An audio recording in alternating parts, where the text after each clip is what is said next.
Hello everyone, vidonko.com ওয়েবসাইটে তোমাদের সবাইকে স্বাগত জানাই।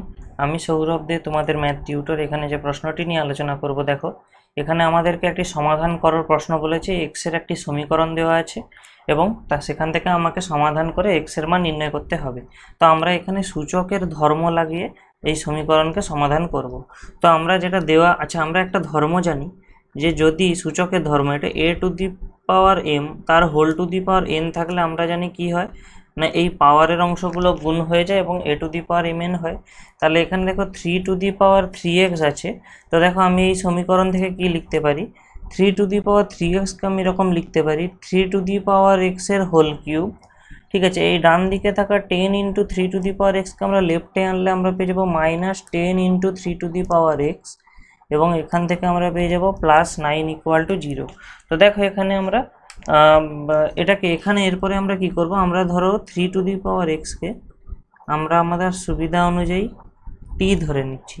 তাহলে আমরা এখান থেকে কি পাবো, এখান থেকে আমরা পাবো টি কিউব -10t + 9 ইকুয়াল টু 0। ঠিক আছে, যে যতগুলি জায়গায় দেখো 3 টু দি পাওয়ার এক্স ছিল আমরা টি বসিয়ে দিয়েছি সেখানে। তো একটা জিনিস দেখো, এইটাকে আমরা সলভ করার জন্য আমরা কি করব না, একে আমরা উৎপাদকে বিশ্লেষণ করার জন্য আমরা ভ্যানিশিং মেথড কাজে লাগাবো। তো ভ্যানিশিং মেথডে কি হয় না, ভ্যানিশিং মেথডে এইখানে এই যে রাশিটা আছে এই রাশিটার আমরা টি এর এমন একটা মান ধরবো যাতে করে এই রাশিটার মান সত্যিকারেরই 0 হয়ে যায়।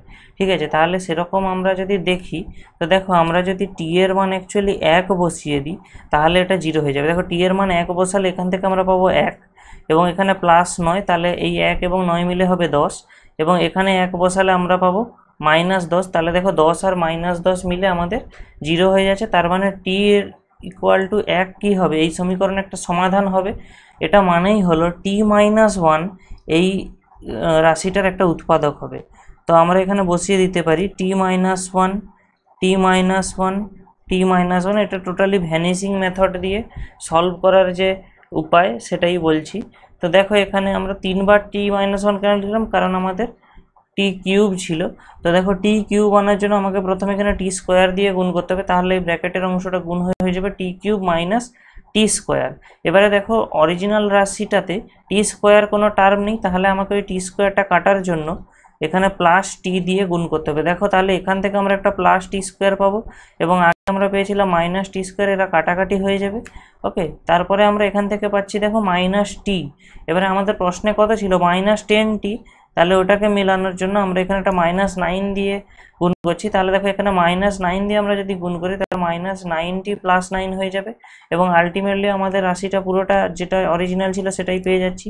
তাহলে আমরা একে উৎপাদকে বিশ্লেষণ করার পর কি লিখতে পারি, দেখো এই t-1 তিনটি রাশিতে কমন থাকার জন্য নিয়ে নিলাম, এবং বাকি অংশটা যেটা রইল অর্থাৎ t square plus t-9 equal to 0। তাহলে এই হলো আমাদের উৎপাদকে বিশ্লেষণ করার পর যে অংশটা আমরা পাচ্ছি সেটা। এবারে দেখো আমরা জানি দুটি রাশির গুণফল শূন্য হলে যে কোনো একটি রাশি অবশ্যই শূন্য হবে।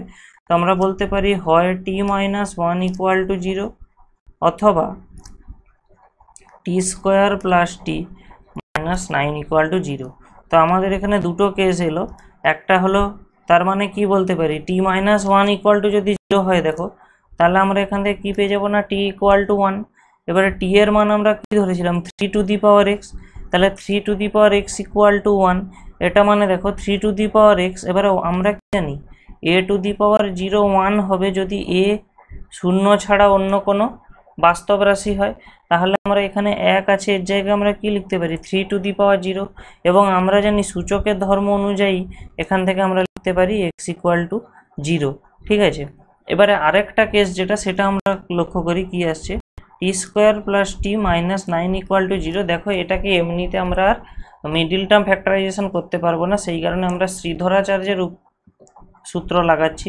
তাহলে আমরা পাচ্ছি -b plus minus √b² -4ac। ঠিক আছে, সির মান এখানে -9/2a এটা। তাহলে আমরা এখান থেকে টি এর মান কি পাচ্ছি, দেখো -1 প্লাস মাইনাস √1 প্লাস 36/2। তাহলে আমরা এখানে কি পাচ্ছি না -1 প্লাস মাইনাস √37/2। তো দেখো এখান থেকে আমরা টি এর আবার দুটো মান পাচ্ছি। ঠিক আছে, যে -1 প্লাস মাইনাস রুট ওভার, এবার আমাদের x ইকুয়াল টু 0 একটা সমাধান তো এর চলেই এলো। এবারে বাকি আরও আমরা দুটো সমাধান পাচ্ছি, কারণ t এর মান আমাদের দুটো এসেছে। এবার t এর মান মানে কি আমরা জানি, t মানে কি আর কিছুই নয় 3⁻x, এটাই তো আমরা ধরে নিয়েছিলাম। এবারে এখান থেকে আমরা x এর মান পাওয়ার জন্য আমরা কি করব, এর উভয় সাইডে আমরা কি করব না, লগারিদম নিয়ে নেব।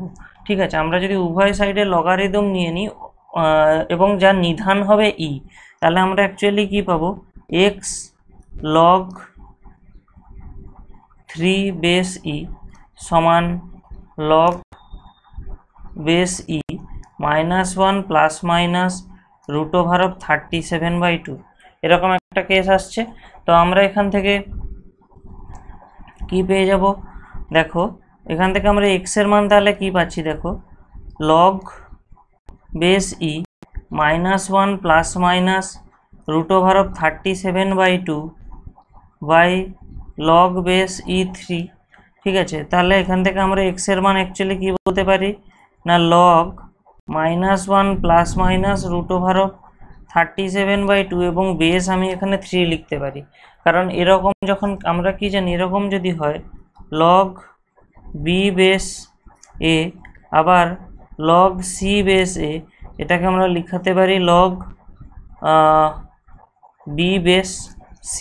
ঠিক আছে, এখানে সেটাই করা হয়েছে। এবারে দেখো এখানে আমরা যে অ্যাকচুয়ালি এখানে আমরা দুটো মান পাচ্ছি এখান থেকে, একটা হচ্ছে দেখো log base 3 -1 plus root over of 37/2 এবং আরেকটা যেটা পাচ্ছি ভ্যালু x এ, সেটা হলো log বেস 3 -1 মাইনাস রুট 37/2। এবারে একটা জিনিস লক্ষ্য করো, এখানে এই মানটা তো কখনোই সম্ভব না। তার কারণ কি, এই মানটা কখনো সম্ভব না আমাদের x এর মান হওয়া, কারণ আমরা জানি যে আমাদের যে লগারিদম হয় তার এখানের যে অংশটা থাকে সেটাকে অবশ্যই কি হয় না, > 0 হতে হয়। ঠিক আছে, কিন্তু এখানে দেখো আমাদের কি আছে, -1 আছে আবার -√37 আছে, তাহলে আলটিমেটলি ব্র্যাকেটের অংশটা সম্পূর্ণরূপে কি ঋণাত্মক হয়ে যাচ্ছে। তাহলে এই অংশটা যদি আমাদের ঋণাত্মক হয়ে যায়, আমরা তাহলে x এর মান তো বের করতে পারবো না। তাহলে আমরা এখানে এই ভ্যালুটার মানে অ্যাকসেপ্টেবল নয়, এই ভ্যালুটা আমরা নিতে পারবো না x এর সমাধান হিসাবে। শুধু x এর সমাধান হিসাবে আমরা এই মানটি নিতে পারবো, কারণ দেখো এখানে ব্র্যাকেটের অংশটা ধনাত্মক হবে।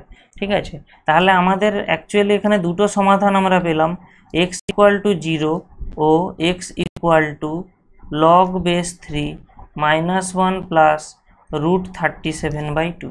ওকে, তো vidonko.com ওয়েবসাইটে এই ম্যাথটি দেখার জন্য তোমাদের অসংখ্য ধন্যবাদ জানাই।